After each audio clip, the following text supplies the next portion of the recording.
it's Jo here, founder of Freckles, and in this episode, it's our last one in our series, and it's all about Ofsted, the wondrous Ofsted that is there. So, what even is Ofsted? Well, Ofsted is a regulatory board to ensure that childcare providers are up to their standards.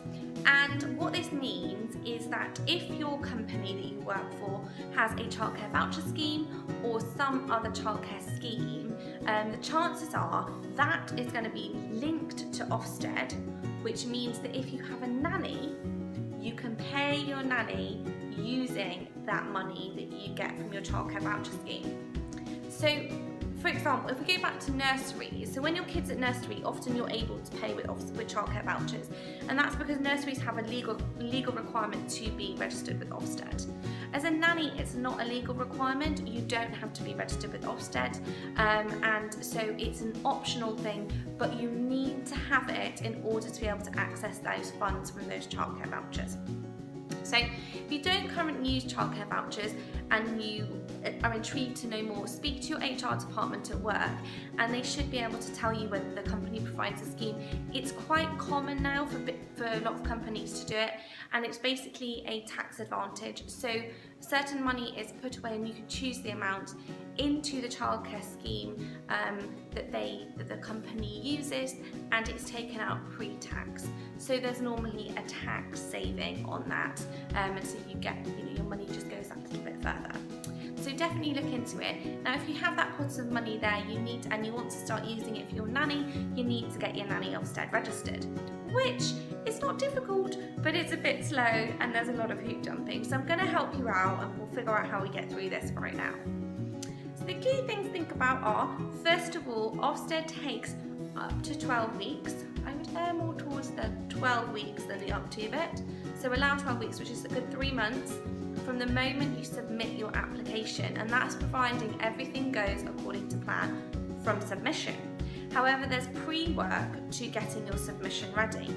So the pre-work requires certain criteria, which we'll go through, and you need to make sure that is all ready, and then it's 3 months, 12 weeks, 3 months from then. So I would definitely allow about 4 months to get that through. Some people have had it back faster than that, but some have had it back a lot slower than that. There is a printable to go with this, which has all the information around it, and it's our Ofsted pack. It's a biggie. It will really help you go through. We've done it before, we know how to do it, and it will help you. Now, the key thing to point out is this is your nanny's responsibility. She's the only person, she or he are the only person or people that can access this and do this. So you can support them and help them, but it's worth knowing that ultimately they need to do it. So first thing to think about is, does it cost any money? Yes. So it costs £103 a year at the moment, and it has to be renewed annually. So what criteria do they need? Well, there are 4 key things that the nanny needs to have. The first is an enhanced DBS check that's on the update service, which we'll go through in a little bit. Public liability insurance. They need to have a 6-hour paediatric first aid certificate, which is in date. And if they don't have lots of experience working with children or any formal qualifications, they need to complete what's called a Common Core Skills course. Alright? So the enhanced DBS check that's on the update service, it's in their name, and when it's on the update service, they have to do that within 19 days of the issue date. So say your nanny's got a DBS at the moment, fantastic. When do they get it issued, and is it on the update service?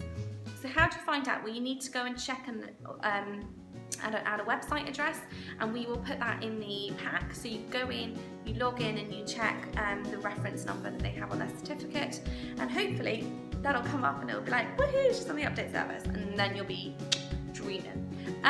If not, then the chances are they need a new one, and this is why I say allow an extra month or 4 weeks to get all this pre-work sorted out, because generally DBSs take 3 to 4 weeks to come back once they have been sent off. So you can Google it and you can find the providers online, you can go to agencies, you can go to umbrella companies to get that sorted. But what that means is that they need to get a new DBS, which costs around £60, and then they have to pay £13 a year to put it on the update service, and it has to go onto the update service within 19 days of issue.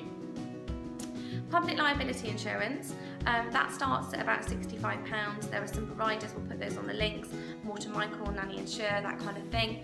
I highly recommend that regardless of Ofsted, to be honest, because I think it's worth having, and they can get that sorted relatively easily. It's one of those things with insurance you can call and it's sorted in a day. The next thing to think about is your paediatric first aid course. They need to have a 6-hour course as the minimum. So we run 6-hour and 12-hour courses, and sometimes you'll see, if you're doing your research, that the 12-hour course is suitable for Ofsted. Now that's because Ofsted also regulate nurseries and childminders, and for those providers that is a legal requirement. They have to have Ofsted, but they have to do a 12-hour paediatric first aid course. As a nanny, you can qualify for your Ofsted registration when you only have a 6-hour. And the 6 hours are practical, 12 hours can be 2 days worth of practicals, or 6 hours online and 6 hours practical, which is what I would recommend. Cost-wise, that's about £60.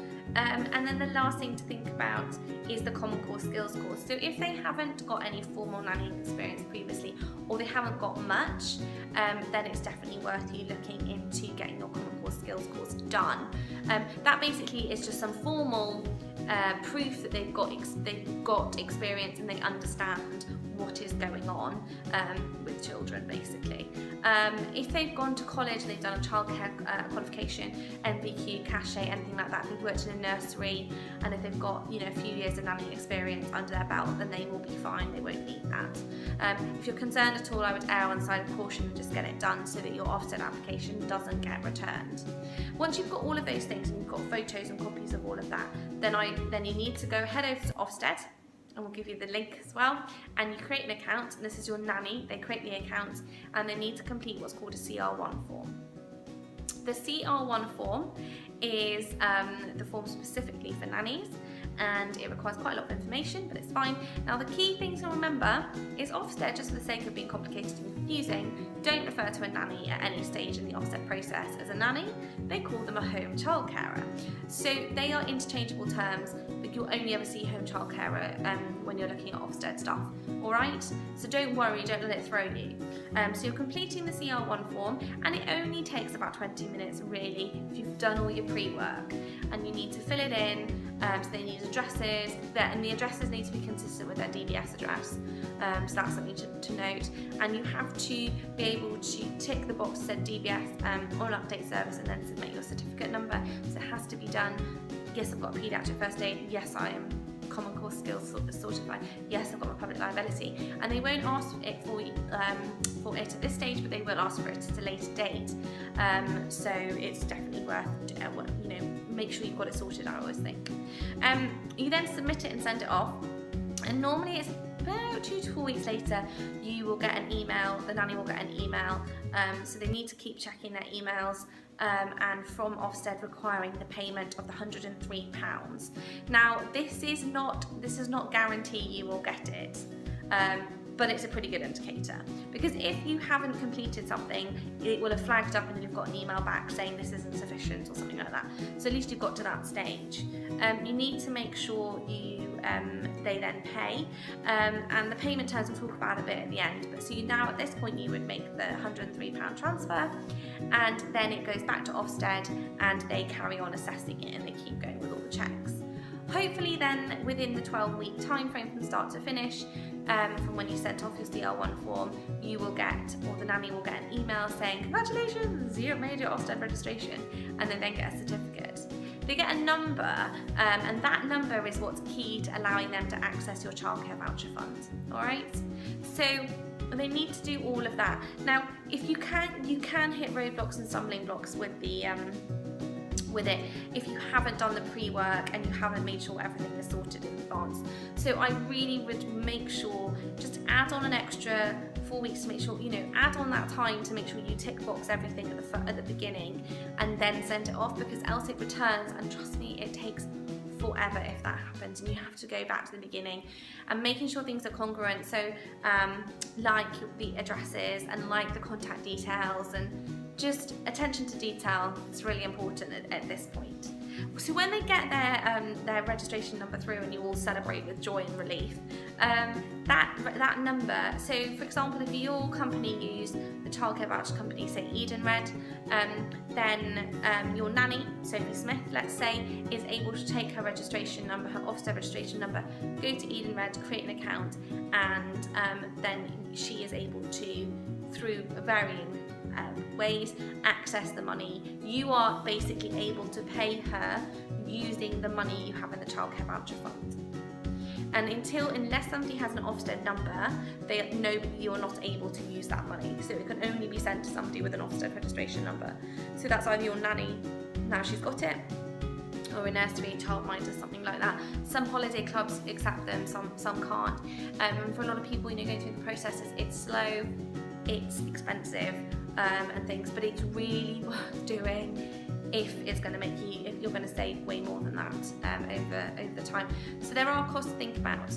In terms of who pays for them, that's quite a tricky one. I tend to say half and half, because really the family are seeing a lot of the benefit, and the client has to do, or the nanny has to go through a lot of the work, but ultimately it is good for them as well. So I would suggest they pay for their paediatric first aid and their paediatric first aid and their public liability, and if they require a new DBS or Common Core skills and the registration, then potentially that goes down to the client, because they wouldn't necessarily need those otherwise unless they were going for the Ofsted registration. But have that conversation and see how you get on. It is complicated, but it's not too difficult. So make sure you head over and download the printable and the Ofsted pack to go with this, so you have access to all of that and you get yourself through it and you don't go through the stresses that I've been in before. If you have any questions or there's anything you think we can do to help, then as always, just send us an email, comment, or get in touch, and we will do what we can to help you. And we will be in touch soon. So thank you so much. I hope you found this useful, and do download the pack, because honestly, it will revolutionise your Ofsted life.